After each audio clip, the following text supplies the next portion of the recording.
नमस्कार, मैं हूं आपके साथ लोकेंद्र त्यागी। आप देख रहे हैं न्यूज स्टेट मध्य प्रदेश छत्तीसगढ़। दिल्ली में संघ और पार्टी आलाकमान के साथ मध्य प्रदेश बीजेपी नेताओं की गुरुवार को बैठक हुई, जिसमें 2023 का रोड मैप पर चर्चा हुई है। बैठक में संघ ने बीजेपी को आगामी चुनाव में आदिवासी दलितों की योजनाओं पर फोकस करते हुए हार्डकोर हिंदुत्व के जरिए उतरने का सख्त आदेश दिया है, ताकि 2023 चुनाव आसानी से फतेह किए जा सकें। ऐसे में सवाल यह है कि एमपी में हिंदुत्व ही क्या सबसे बड़ा एजेंडा 2023 में रहने वाला है। आपके मुद्दे में चर्चा इसी पर कुछ खास मेहमान भी हमारे साथ जुड़ेंगे, लेकिन उससे पहले आज की रिपोर्ट आप देखिए।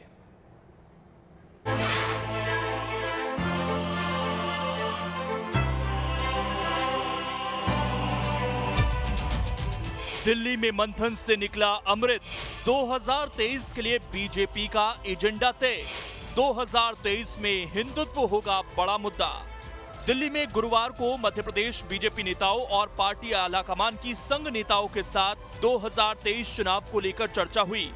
इस चर्चा में 2023 चुनाव के लिए हार्डकोर हिंदुत्व का एजेंडा सामने आया। कहा जा रहा है कि संघ ने प्रदेश बीजेपी को दो टूक बोला है कि सिर्फ बातों से काम नहीं चलेगा, बल्कि हार्डकोर हिंदुत्व के एजेंडे पर चलना भी होगा, तभी 2023 में चुनाव फतेह किया जा सकता है। संघ के बैठक में जो तय हुआ उसमें मुख्य तौर पर 3 बड़ी बातों पर फोकस करने को कहा गया है। यूपी की तर्ज पर उपद्रवियों पर कार्रवाई होगी, भ्रष्टाचार पर जीरो टॉलरेंस की नीति अपनाई जाएगी, बेलगाम अफसरों के खिलाफ कार्रवाई होगी, सर्वे के आधार पर नए चेहरों को जगह दी जाएगी।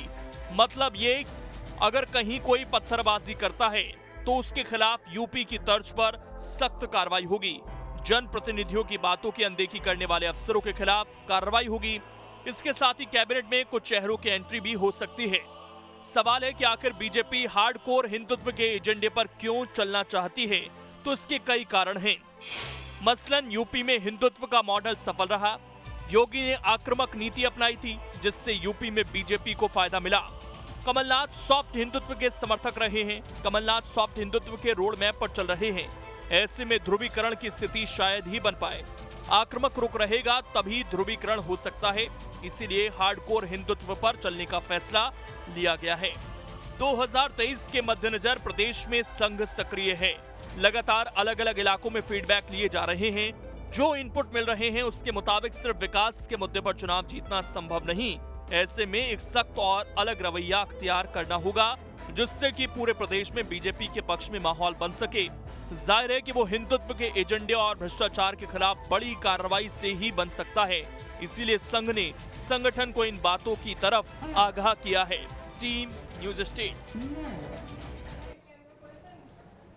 और चर्चा करने के लिए 2 खास मेहमान इस वक्त हमारे साथ जुड़ गए हैं। डॉक्टर सत्यप्रकाश शर्मा जी हैं, वरिष्ठ पत्रकार हैं, और डॉक्टर दिव्या गुप्ता जी हैं, प्रवक्ता हैं बीजेपी की। थोड़ी देर में कांग्रेस प्रवक्ता रवि सक्सेना जी भी हमें ज्वाइन करेंगे। सबसे पहले डॉक्टर दिव्या गुप्ता जी, ऐसा महसूस हो रहा है कि उत्तर प्रदेश का जो मॉडल रहा उसी को हूबहू मध्य प्रदेश में लागू करने की बात की जा रही है। फिलहाल एजेंडा क्या है अगले कुछ महीनों का, और क्या कुछ बड़े बदलाव हमें देखने को मिलेंगे? जी देखिए, चुनाव तो चुनाव होते हैं। इस बात को अगर हम नकारा भी करें तो भी मैं बार बार कोट करती हूँ कि देखिए, जो सिस्टम में जब तक आप नहीं रहेंगे तब तक आप सुधार नहीं कर पाएंगे, ये सत्य है। तो अगर आपको कोई जंग जीतनी है तो यहाँ पे चुनाव में कोई ब्रॉन्ज मेडल और कोई सिल्वर मेडल नहीं होता है, ये गोल्ड मेडल ही करना पड़ता है। और आपको उस समय गोल्ड मेडल जीतने के लिए आप हो सकता है कि आपको हर तरह का साम दाम दंड भेद करना भी पड़ता है। ये चुनाव को अगर हम सत्यता माने तो इसमें कोई गुरेज भी नहीं है, कोई गलत भी नहीं है। एक बात। दूसरी बात, क्या हम बैसाखियों का सहारा ले रहे हैं? क्या हम इस तरह के एजेंडा बना रहे हैं? क्या हमें हिंदुत्व का सहारा लेना पड़ रहा है? ये सब चीजें मुझे लगता है कि एक ऐसे विषय हैं जिनके पास विकास मुद्दा ना हो, जिन्होंने काम न करा हो, जिन्होंने जनता तक गए ना हो, जिनकी योजनाएं वहां तक ना पहुंची हो, उनको इस तरह की बातें करनी शायद हो सकता है कि उनके लिए बातें होती होंगी। लेकिन भारतीय जनता पार्टी तो लगातार काम करने वाली पार्टी है। उसका प्रशासन, शासन, विजन, मिशन सब एक साथ जनता के लिए बना हुआ है। तो ऐसे में मुझे क्या कोई आवरण की आवश्यकता है कि मुझे अगर रैपर बहुत अच्छा होगा या किताब का आवरण बहुत अच्छा होगा, किताब अंदर से आप जो मर्जी लिखे तो उस पे मार्क्स अच्छे मिल जाएंगे, क्या ऐसा कुछ होगा? ऐसा नहीं है। तो आपको एक चुनाव जीतने के लिए, जनता तक पहुंचने के लिए सतत प्रयास करना पड़ता है, जो 5 साल की मेहनत होती है। ये लास्ट मोमेंट पे करा हुआ कुछ एक चीज नहीं होती। जरूर ये जरूर होता है कि लास्ट 1 ईयर जो रहता है वो एक रिले रेस में आपको सबसे तेज दौड़ने वाला जो धावक होता है वो फिनिशिंग लाइन तक पहुंचता है, ये जरूर तय बात होती है। लेकिन आज तो की इस तारीख चीज में के लिए मैं दिव्या तैयारी गुप्ता जी आपको बीच में रोकते हुए एक सवाल इसमें जोड़ना चाहता हूँ। जी। सवाल यह है कि आज की तारीख में क्या ये दावा कोई भी राजनीतिक पार्टी कर सकती है कि वो केवल एक विजन, और वो विजन भी केवल विकास का और योजनाओं का, केवल उसी पर चुनाव लड़ रही है? देखिए, ये मैंने आपसे फिर कहा कि विजन, मिशन और चुनाव और एजेंडा, योजना, ये सारी की सारी चीजें तो आप लगातार करते ही चले आ रहे हैं। तो आपका काम और सतत प्रयास जो पिछले 3-5 सालों में रहा है, जनता तक गया है, वो तो अपनी जगह है ही। आप उसको तो नकारा नहीं कर सकते। तो आपने जमीनी हकीकत, जमीनी मेहनत तो करी ही है, उसको भी आप नकारा नहीं कर सकते। उसके ऊपर यदि कोई और तड़का लग जाता हो तो उसमें क्या बुराई है? तो आप इस तरह के अगर काम करना चाहें और काम करके अगर अपने बात को पहुंचाना चाहें तो कोई दिक्कत नहीं होती। सत्यप्रकाश शर्मा जी, देखिए बहुत साफ गोई से उन्होंने कहा कि तड़का तो लगेगा।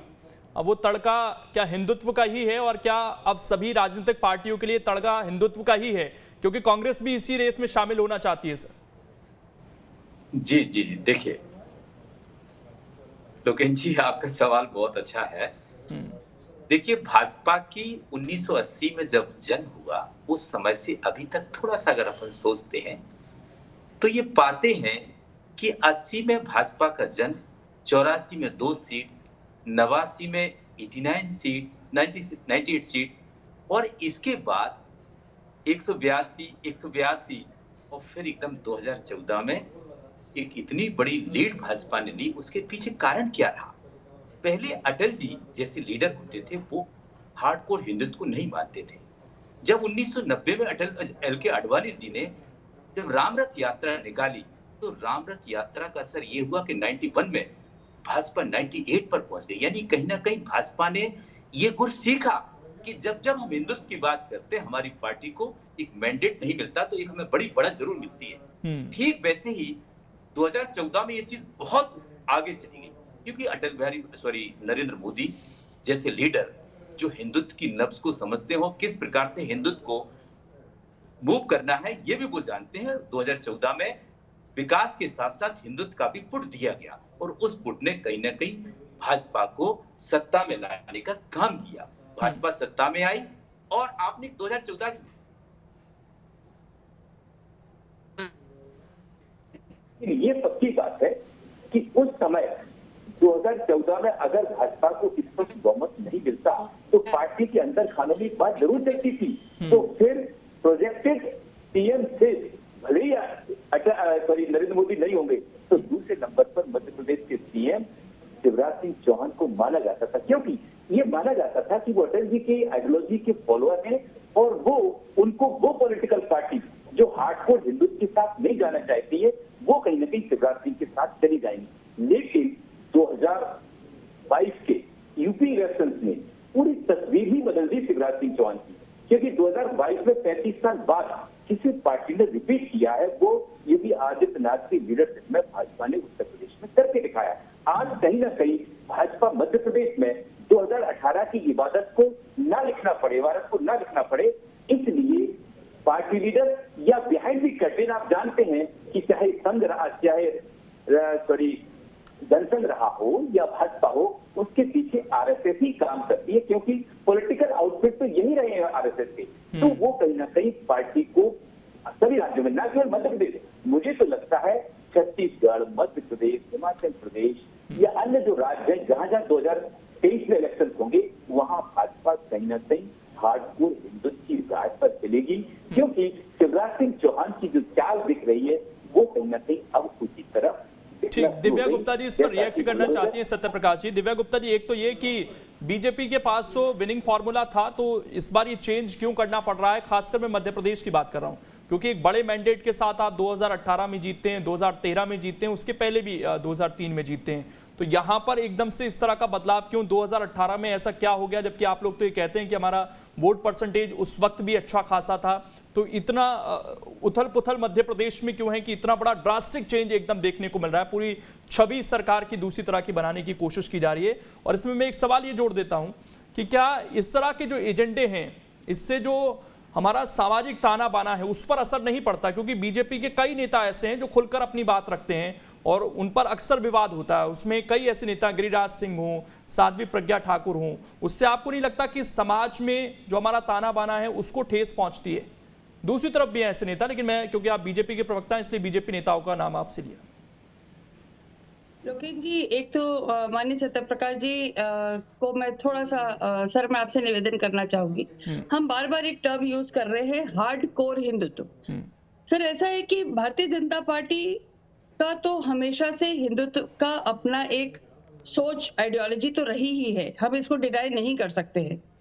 लेकिन उसके बावजूद सबका साथ, सबका विकास, सबका प्रयास, सबका विश्वास, उसके साथ भी भारतीय जनता पार्टी अपनी सरकार के साथ चली है।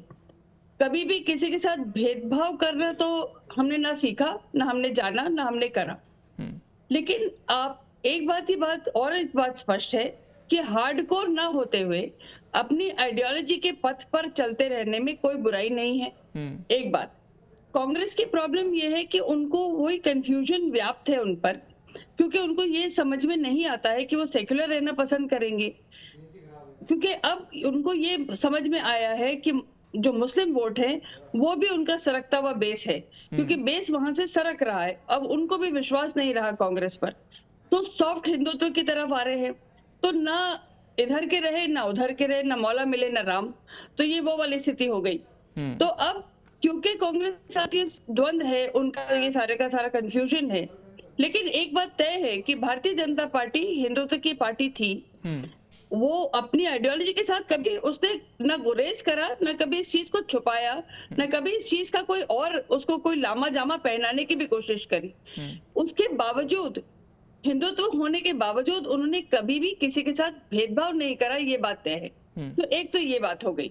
दूसरी, लोकेश जी आपने जो अभी बात कही कि जो हार्डकोर लोग हैं जो इस तरह के वक्तव्य वो बयान देते हैं, आपने शायद देखा होगा कि बार बार इस तरह के यदि किसी ने बयान दिए हों तो उन पर पार्टी हमेशा एक नकेल कसने का भी काम करती है, क्योंकि इस तरह की बयानबाजी जो होती है वो बिल्कुल आपने जो सही कहा कि वो समाज में अगर कहीं ताना बाना क्रिएट करती हो या अगर कभी ऊपर नीचे क्रिएट करती हो, तो भारतीय जनता पार्टी कभी नहीं चाहेगी कि एक सामाजिक जो एक हम बहुत अच्छे से जो चलने वाला एक देश है, उस देश में कहीं भी हम ये चाहे कि कहीं कोई बदलाव या कोई गुरेज या कोई तकलीफ आने वाली हो।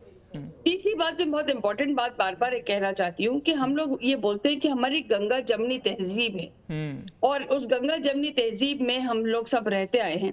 तो सर मेरा एक बहुत छोटा सा प्रश्न है, या हम बोलते हैं हिंदू मुस्लिम दंगे होते हैं सर, तो क्या हम ये कहना चाहेंगे कि, मैं उसको बहुत रीडिफाइन करूंगी, पूरी क्षमा के साथ करूंगी और बहुत जिम्मेदारी के साथ ये बात कह रही हूँ, क्या कभी आपने ये देखा है कि हिंदू मुस्लिम दंगे जो हुए हैं, हिंदुओं ने कभी पलटवार करा हो? क्या ऐसा नहीं हुआ है कि मुस्लिम मुस्लिम दंगे, ये दंगा सिर्फ मुस्लिम दंगा क्यों होता है? तो अगर हम इस तरह के ताना बाना क्रिएट करने में लगे हुए हैं कि कहां से उपज रहा है, क्यों उपज रहा है, कहां से आ रहा है, इस पर मैं एक सवाल पूछता हूं आपसे दिव्या जी कि अभी खरगोन में जो कार्रवाई हुई और जो सुप्रीम कोर्ट में जवाब दिया गया, उसमें तो ये बताया गया कि हिंदुओं पर ज्यादा कार्रवाई हुई, वहां पर ज्यादा घर गिराए गए बनस्पत मुसलमानों के, यानी कि वो भी तो दंगे में शामिल थे। हम डिफेंड कैसे कर सकते हैं उन चीजों को? फिर देखिए, मैं तो इसीलिए आपसे कह रही हूँ कि डिफेंड में किसी को भी नहीं कर रही। एक तरफ अगर कोई प्रोवोक कर रहा है, बयानबाजी कर रहा है, तो हमें उसको भी दोषी मानना पड़ेगा। बिल्कुल मानना चाहिए, बिल्कुल 200% मानना चाहिए, क्योंकि समाज में जहां एक सम्मानित व्यक्ति रहता है वहां दूसरा भी व्यक्ति सम्मानित रहता है। इस समाज में सबकी उतनी आवश्यकता है और जरूरत है। और भारत, अगर हम ये कहें कि इस तरह का देश है जहां पर सब सर्वसम्मति से रहने वाले लोग हैं, सम्मान से रहने वाले लोग हैं, तो हम उस चीज को कहीं बिगाड़ना नहीं चाहते। लेकिन एक का पलड़ा भारी और एक का पलड़ा हल्का हो, एक इनसिक्योर महसूस नहीं, हम शायद उसको धर्म से जोड़कर ना देखे तो बेहतर है। दंगाई दंगाई है, उपद्रवी उपद्रवी है, दंगाई दंगाई होता है, लेकिन फिर वही बात कि दंगाई दंगाई ही होता है, लेकिन दंगाई एक धर्म विशेष का क्यों होता है, इस बात को लेके भी तो ओपनली डिस्कशन होना चाहिए किसी दिन। मैं रवि सक्सेना जी के पास आ रहा हूं, वो जुड़ गए हैं। रवि सक्सेना जी, आपका बहुत स्वागत है। और 2023 का एजेंडा क्या है सर? क्या एक्सट्रीमिस्ट हिंदुत्व की तरफ बीजेपी अगर जाती है तो आप भी उसी को फॉलो करने की कोशिश कुछ हद तक कर रहे हैं? क्योंकि एक सवाल पूछा जा रहा है बार बार कि जिस तरह के कार्यक्रमों का जिक्र बार बार आप लोग कर रहे हैं, कमलनाथ ने जिस तरीके से निर्देशित किए, और आप लोग इसका बखान भी करते हैं कि हम राम वन गमन पथ की बात कर रहे थे जब सरकार में थे, हम हनुमान चालीसा का पाठ करते हैं, क्या यही एजेंडा रह गया आप देश में 2023 का, और प्रदेश में खासकर? नहीं, देखिए, कांग्रेस पार्टी कभी भी इस तरह के एजेंडे पे काम नहीं करती है, पर हम सर्वधर्म समभाव की, सभी धर्मों की इज्जत करते हैं और उनको मानते हैं। तो निश्चित रूप से अगर हिंदू धर्म की बात है तो हम सब हिंदू हैं, तो हम अपने धर्म का पालन करते हैं, अपनी आस्था के हिसाब से अपने देवी देवताओं का पूजन और अर्चन करते हैं। तो इसमें किसी को भी एतराज होना नहीं चाहिए। और मैं केवल एक बात कहना चाहता हूं, कांग्रेस पार्टी अगर चुनाव में जाएगी तो महंगाई के मुद्दे पे जाएगी। कांग्रेस पार्टी अगर चुनाव में जाएगी तो किसानों के मुद्दे पे जाएगी, क्योंकि किसानों की कर्ज माफी जो हमने चालू की थी माननीय कमलनाथ जी की सरकार में, उसको इस भारतीय जनता पार्टी की सरकार ने रोक दिया है। और आज किसान त्राही त्राही कर रहा है, उसकी तुलाई ठीक से नहीं हो रही है, उसको खाद नहीं मिल रही है, उसको बिजली नहीं मिल रही है, उसको पानी नहीं मिल रहा है, और उसकी जो फसल के दाम दुगने करने की बात की थी, दुगने तो छोड़िए, वो आधे रह गए हैं। हम बेरोजगारी पे जाएंगे, जो शिवराज जी कहते हैं हम 1 लाख रोजगार दे देंगे।